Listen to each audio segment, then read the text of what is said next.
శివుడు ఈ సమయంలో ఏమి కోరినా వెంటనే ఇచ్చేస్తాడు.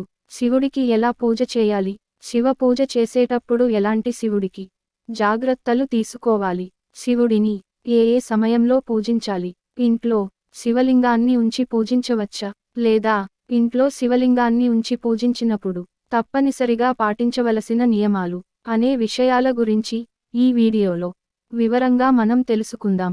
ఈ వీడియోకి ఒక లైక్ వేసి మీ ఫ్రెండ్స్కి షేర్ చేయండి. అలాగే దయచేసి వీడియోని స్కిప్ చేయకుండా పూర్తిగా చూడండి. హిందూ సంస్కృతిలో పూజా విధానానికి చాలా ప్రాముఖ్యత ఉంది.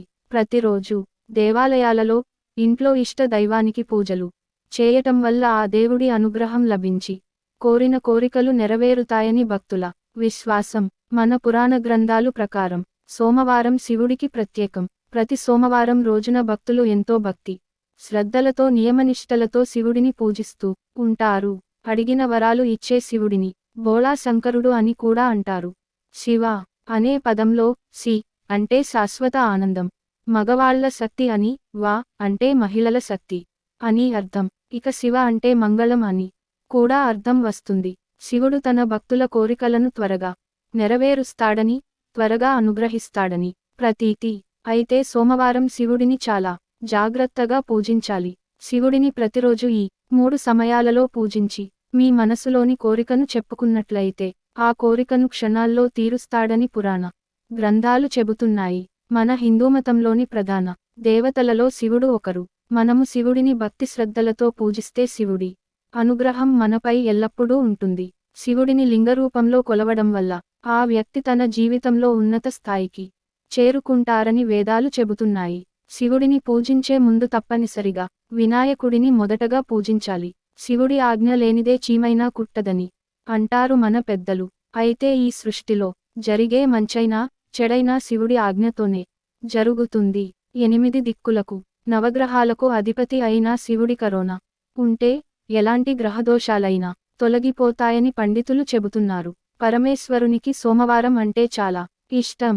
హిందూ మతం ప్రకారం వారంలోని 7 రోజులు ఏదో ఒక దేవతలకు అంకితం. ఇందులో సోమవారం అంటే శివుడికి అంకితమైన రోజు. సోమవారన్నాడు విధివిధానాలతో భక్తి శ్రద్ధలతో పూజ చేస్తే ఆ మహాశివుడి కటాక్షం లభిస్తుందని అంటారు. అలాగే కోరిన కోరికలు వెంటనే నెరవేరుతాయని పండితులు చెబుతున్నారు. సోమవారం వ్రత ఉపవాసాలతో పాటు కొన్ని పద్ధతులు పాటిస్తే శివుడి అనుగ్రహం కలిగి అన్ని కష్టాలు దూరం అవుతాయి. దానితో పాటు ఇల్లంతా ధన ధాన్యాలతో నిండిపోతూ ఉంటుంది. ఆ మహాశివునికి ఒక చెంబుడు నీళ్లు స్వచ్ఛమైన భక్తితో సమర్పిస్తే చాలని పండితులు చెబుతున్నారు. శివుడి కటాక్షం కోసం ఎలాంటి పద్ధతులు ఆచరించాలో ఇప్పుడు తెలుసుకుందాం. జ్యోతిష్య శాస్త్రం ప్రకారం సోమవారానికి ప్రత్యేక మహత్యం ఉంది. ఒకవేళ వారంలోని మొదటి రోజు శివుని పూజతో ప్రారంభం జరిగితే వారం అంతా భక్తులపై ఏ విధమైన కష్టం రాదని నమ్మకం. సోమవారం ఉదయం స్నానం చేసిన తర్వాత శివుడిని పూజించాలి. పూజా సమయంలో శివలింగంపై గంగాజలం సమర్పించాలి. ఆ తర్వాత నెయ్యితో దీపం వెలిగించాలి. చందనపు బొట్టు పెట్టాలి. శివుడికి పూజ చేసే సమయంలో శివాష్టకము పఠించాలి. దీనివలన కష్టాలు ఇబ్బందులు అన్నీ దూరమైపోతాయి. అన్ని కోరికలు త్వరగా నెరవేరుతాయి. శివుడు ప్రసన్నుడై భక్తులపై వరాలు కురిపిస్తాడు. జ్యోతిష్యశాస్త్రం ప్రకారం వైవాహిక జీవితం దుఃఖమయంగా ఉన్నా లేదా పెళ్లిలో ఏ విధమైన సమస్యలు ఎదుర్కోవలసి వస్తున్నా సోమవారం రోజు శివాలయంలో గౌరీశంకరులకు రుద్రాక్షను సమర్పించాలి. శివుడు అభిషేక ప్రియుడని ప్రత్యేకంగా చెప్పనవసరం లేదు. అందుకే జలంతో అయినా సరే పంచాక్షరి మంత్రాన్ని జపిస్తూ లింగాన్ని అభిషేకిస్తే ఆ బోళాశంకరుడు కోరిన కోర్కెలు తీరుస్తాడని ప్రతీతి. ఇలా చేయడం వలన ఆ వ్యక్తి కష్టాలన్నీ దూరం అవుతాయి. అలాగే మీపై ధనవర్షం కురుస్తుంది. శివునికి 3 ఆకులు కలిగిన బిల్వపత్రం అంటే ఎంతో ఇష్టం. శివుడిని పూజించేటప్పుడు బిల్వపత్రంపై తెల్లటి చందనం రాసి ఆ శివుడికి సమర్పించాలి. ఈ బిల్వపత్రం శివుడి 3 కనులకు సంకేతం, అలాగే త్రిశూలానికి చిహ్నం. ఇలా చేస్తే మీ మనసులోని కోరికలు త్వరగా నెరవేరుతాయి. శివుడికి విభూది అత్యంత ప్రీతిపాత్రమైనది. ఎవరైతే విభూదిని ధరిస్తారో వారికి శివుని అనుగ్రహం ఎల్లప్పుడూ ఉంటుంది. దానితో పాటు ఇంట్లో లక్ష్మీదేవి కొలువై ఉంటుంది. లింగరూపంలో ఉన్న శివుణ్ణి పూజిస్తే ఆ వ్యక్తి జీవితంలో ఉన్నత స్థానాలకు చేరుకుంటాడని పండితులు చెబుతున్నారు. సోమవారం నాడు పూజ చేసే సమయంలో పంచాక్షరి మంత్రం ఓం నమః శివాయ అని పఠించాలి. ఇలా చేయడం వల్ల మీ ఇంట్లో ధనాభివృద్ధి అవుతుంది. ఎట్టి పరిస్థితుల్లోనూ తులసి ఆకులను శివుడికి సమర్పించకూడదు. శివుడికి వెలగపండు అంటే ఎంతో ఇష్టం. వెలగపండును శివుడికి సమర్పిస్తే దీర్ఘసుమంగళి యోగం సొంతం అవుతుందని పురాణాలు చెబుతున్నాయి.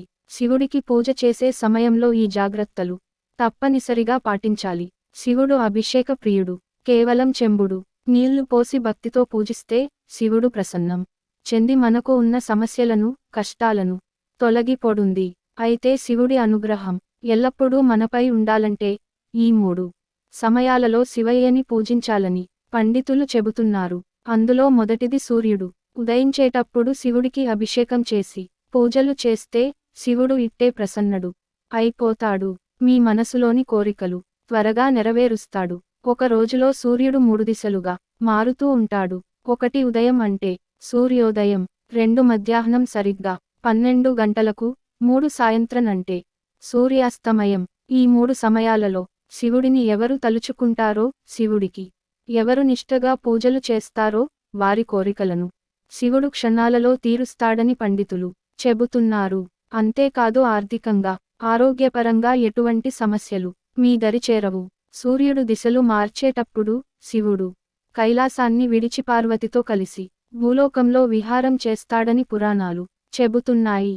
కాబట్టి ఈ 3 సమయాలలో శివుడిని పూజించి మీ జీవితంలో ఉన్న కష్టాలను సుఖాలుగా మార్చుకోండి.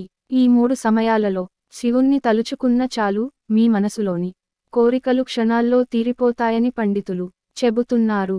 శివుడిని ప్రతిరోజు పూజించేవారికి శివుడి అభయాన్ని కూడా ఇస్తాడని పండితులు అంటున్నారు. కూడా ఇస్తాదని శివుడు, శంకరుడు, పరమేశ్వరుడు, రుద్రుడు, భోలేనాథ్, ముక్కంటి ఇలా ఎన్ని పేర్లు. ఆ శివయ్యకు చేతిలో త్రిశూలం, మెడలో సర్పం, పులి చర్మం కట్టుకొని ఒళ్లంతా బూడిద పూసుకొని ఎప్పుడు ధ్యానంలోనే మునిగిపోయే ఆదియోగి. అణువణువుకు ఒక చరిత్ర ఉందని మన పురాణాలు చెబుతున్నాయి. కాబట్టి ప్రతి ఒక్కరు కూడా శివుడిని ఈ 3 సమయాలలో అంటే సూర్యోదయం అయినప్పుడు, మధ్యాహ్నం సమయంలో, అలాగే సూర్యాస్తమయం అయినప్పుడు ఆ పరమేశ్వరుణ్ణి ఆరాధించి మీ మనసులోని కోరికలను నెరవేర్చుకోండి. ఇంట్లో శివలింగాన్ని పెట్టుకున్నవారు తప్పనిసరిగా పాటించవలసిన నియమాలు ఏమిటో ఇప్పుడు తెలుసుకుందాం. చాలామంది ఇంట్లో శివలింగాన్ని పెట్టుకుని పూజిస్తూ ఉంటారు.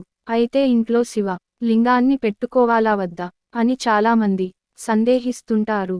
అయితే ఇంట్లో శివలింగాన్ని ఉంచి పూజించవచ్చా లేదా అన్న విషయాల గురించి ఇప్పుడు తెలుసుకుందాం. ఇంట్లో శివలింగాన్ని పెట్టుకోవచ్చని పండితులు చెబుతున్నారు. ఇంట్లో శివలింగాన్ని పెట్టుకుని పూజించాలని అనుకునేవారు తప్పనిసరిగా కొన్ని నియమాలు పాటించాలని పండితులు చెబుతున్నారు.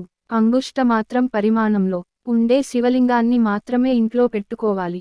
అంగుష్టమాత్రం అంటే మన బొటనవేలి సైజు మాత్రమే ఇంట్లో పెట్టుకోవాలి. బొటనవేలి కన్నా ఎక్కువ పరిమాణంలో ఉండే శివలింగాన్ని ఇంట్లో ఉంచి పూజించరాదు.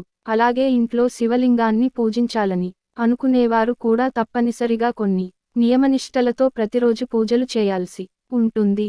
ప్రతిరోజు క్రమం తప్పకుండా నియమనిష్టలతో పూజ చేయగలమని భావించేవారు మాత్రమే ఇంట్లో శివలింగాన్ని పెట్టుకోవాలి. ప్రతిరోజు పూజలు చేయలేని క్రమంలో అశుభం జరుగుతుంది. ఇంట్లో శివలింగాన్ని పెట్టుకుంటే ఎప్పుడైనా అశుచి దోషం కలిగే ప్రమాదం ఉంటుంది. అందువల్ల చాలామంది ఇంట్లో శివలింగం పెట్టరు. అయితే శివలింగానికి బదులు చిన్న సాలగ్రామ శిలారూప శివలింగార్చన చేయడం మంచిదని పండితులు సూచిస్తున్నారు. ఇంట్లో సాలగ్రామ శిలారూప పెట్టుకున్నా కూడా నిత్యం రుద్రాధ్యాయ సహిత అభిషేకం తప్పనిసరిగా చేయాల్సి ఉంటుందని పండితులు సూచిస్తున్నారు. వెండి, బంగారం, సాలగ్రామం, పాలరాయి, పాదరసం లేదంటే మట్టితో అప్పటికప్పుడు పార్థివలింగం తయారు చేసుకుని శివుణ్ణి అర్చించవచ్చని పండితులు సూచిస్తున్నారు. ఇలా శివుణ్ణి పూజిస్తే కోరిన కోరికలు నెరవేరుతాయి. ఇంట్లో శివలింగం పెట్టుకున్నవారు ఖచ్చితంగా జలధార ఉండేలాగా చూసుకోవాలి. ప్రధానంగా శివలింగం ఎత్తు ఉంటే సర్వశ్రేష్టం. అంటే మన బొటనవేలు సైజు మించరాదు. శివలింగానికి నిత్యం అభిషేకం చేయాలి. ప్రతిరోజు శక్తి కొద్దీ అర్చన నిర్వహించాలి. నియమనిష్టలతో శివారాధన చేసిన వారికి సకల శుభాలు కలుగుతాయి. శివలింగం బంగారం, వెండి, క్రిస్టల్ లేదా ఇత్తడితో ఉండాలి. ఇంట్లో గాజు శివలింగాన్ని ఉంచకూడదని పండితులు సూచిస్తున్నారు. శివుడికి బిల్వపత్రం, ఉమ్మెత్త మొదలైనవి మాత్రమే నైవేద్యంగా పెడతారు. శివునికి చంపా పువ్వును సమర్పించవద్దు. ఒక ఇంటిలో ఒక శివలింగం కంటే పండితులు చెబుతున్నారు, ఒకటి కంటే ఎక్కువగా శివలింగం ఉండటం వల్ల పూజా విధానంలో విఘ్నాలు కలుగుతాయి. అనేక సమస్యలు వెంటాడుతుంటాయి. ఇంట్లో శివలింగాన్ని పెట్టుకుని పూజ చేయటం వల్ల మనకు ఎలాంటి కష్టాలు కలగకుండా జీవితం సుఖంగా సాగుతుంది. ఫ్రెండ్స్, ఈ వీడియో గనుక మీకు నచ్చినట్లయితే ప్లీజ్ లైక్ చేసి మీ ఫ్రెండ్స్కి షేర్ చేయండి. అలాగే మా కొత్త వీడియోస్ మీకు వెంటనే చేరాలంటే మన ఛానల్ని సబ్స్క్రైబ్ చేసుకొని పక్కనే ఉన్నటువంటి బెల్ ఐకాన్ని ప్రెస్ చేయండి. ధన్యవాదములు.